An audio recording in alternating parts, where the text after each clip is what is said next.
So yun guys, good morning sa inyong lahat no. So nagpapasalamat ako ngayon sa mga content creator dyan na ginawan talaga ng video kung ano yung original na BMAX TV na mayroong 2.2 million followers. Salamat sa inyo.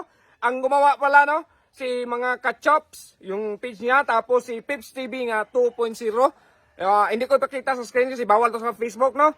Tapos si Agapime TV. So maraming salamat sa inyo mga Lord na ginawa nyo talaga ng video kung sino yung original na BMAX TV na mayroong 2.2 million followers at ginawa nyo talaga, ipinakita nyo yung mga fake page. Sana marami pang gumawa nito. So, salamat, saludo ako sa inyo. At saka sa nag-comment pala na yung naghinagpis ako sa yung nag-re-upload no, nung nakaraang video. Sa nag-comment pala na sinabihan lang kami na, ano ngayon Lods, kung may mag-re-upload, gumawa ka na lang ng content. Mag-focus ka na lang. Hindi yung naiirita na ako sa mga ganyan mo eh. Hindi Lods, kung naiirita ka Lord, pwede mo na escape. Pinaalam ko lang yung mga solid followers ko na na sa mga nagre-upload. Pinaalam ko lang sila. Hindi mo kasi natansya eh.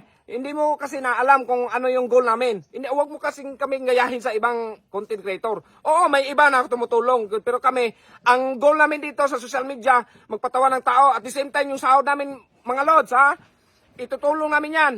Pinapakita ko yung ibang tinulungan namin. Pero yung iba, hindi ko. Kapag may sponsor, pinapakita namin sa video. Pero kung wala, sa amin lang mismo, hindi namin ipakita. Hindi naman kailangan yon. Kasi yung mismong content talaga namin, magpapasaya sa inyo, magpapatawa sa inyo. Lalo-lalo na sa ating mga OFW dyan.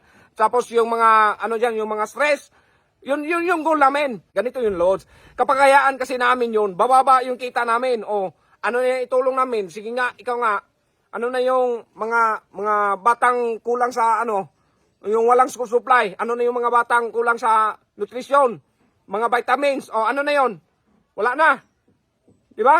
Kaya kung ayaw mo tong ganitong content, i-update ko yung mga followers ko, ewan ko kung followers bakit i-skip mo na. Manood ka na lang sa mga previous video ko, yung mga joke, kumbaga. Kasi yung ginawa kong video na nagpis ako sa mga nagre-upload ng video ko, pinaalam ko yung mga followers ko at subscribers ko sa YouTube. Sa followers ko sa Facebook, 2.2 million followers. Tapos subscribers ko sa YouTube, mag 600,000 na. So, pinaalam ko sila. At least, di ba? So, yun guys, hanggang dito na lang guys, no? So, maraming salamat pala. Ibalik ko. Maraming salamat sa mga gumawa ng content na real BMAX TV na mayroong 2.2 million followers. Yun lang, update ko dito. Magandang umaga sa inyo lahat. Sana nakakape na ang lahat o agahan na. So, thank you. Ingat kayo lahat guys. Mahal ko kayo. Lahat, si Burloloy, natulog pa. Kaya ako pa lang nag-update sa inyo.